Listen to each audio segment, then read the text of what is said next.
আসসালামু আলাইকুম। আজকে আমরা আসছি সুজনের পুকুর পরিদর্শন করতে এবং উপভোগ করতে। এই যে পিছনে সুজন,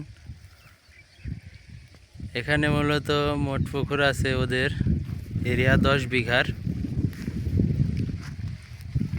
সেটা আজকে আসলাম, এর আগেও একবার আসছিলাম, আজকে প্রথম ওদের হওয়াতে আজকে প্রথম আসলাম।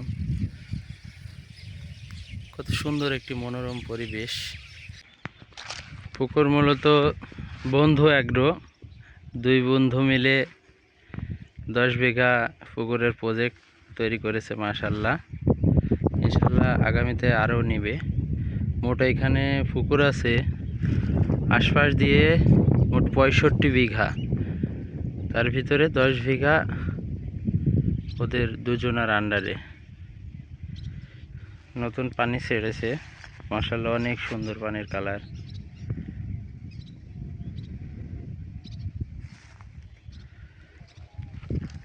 সবথেকে বিশেষ এবং গুরুত্বপূর্ণ বিষয় হলো মাছ চাষের পাশাপাশি কলা চাষ লাভজনক একটি চাষ, যেটা ফ্রিতেই হয়ে যাবে মাছ চাষের পাশাপাশি কোনো খরচ বাদে।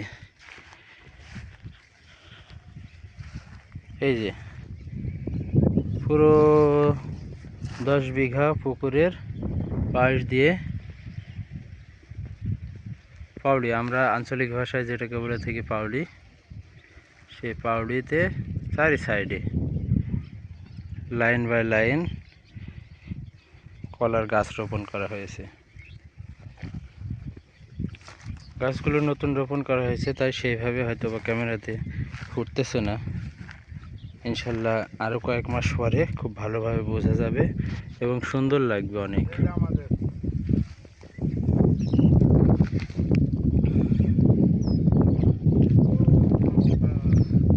দুইটা মিলে পুকুর আছে, এটা হলো 6 বিঘার একটি পুকুর।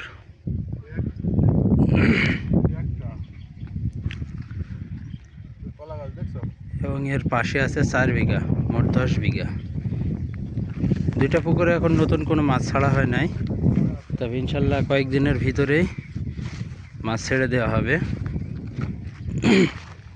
আমি আজকে আসলাম, আসলে এখানে এসে একটি জিনিস উপভোগ করলাম, সেটা হলো শান্তি। এটা প্রশান্তি, মনের যে শান্তি সেটা অনুভব করলাম।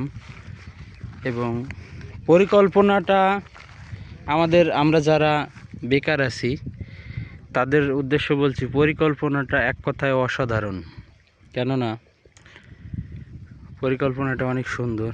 মাছ চাষ পাশাপাশি সবজি চাষ, এই পাশে কিছু পেঁপে গাছ আছে, সেখান থেকে আমাদের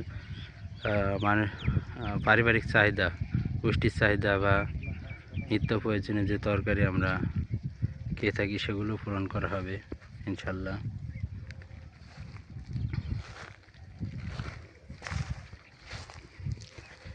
গাছগুলো এখনো ভালো বোঝা যাচ্ছে না,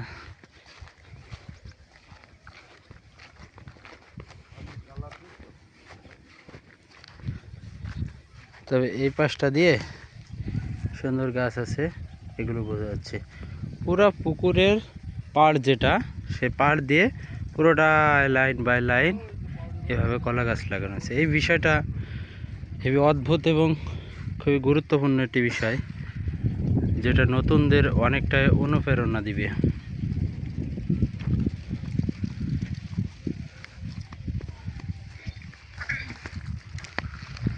তো ঠিক আছে, আল্লাহ ভরসা, ভালো থাকবেন সবাই, সুস্থ থাকবেন। আসসালামু আলাইকুম।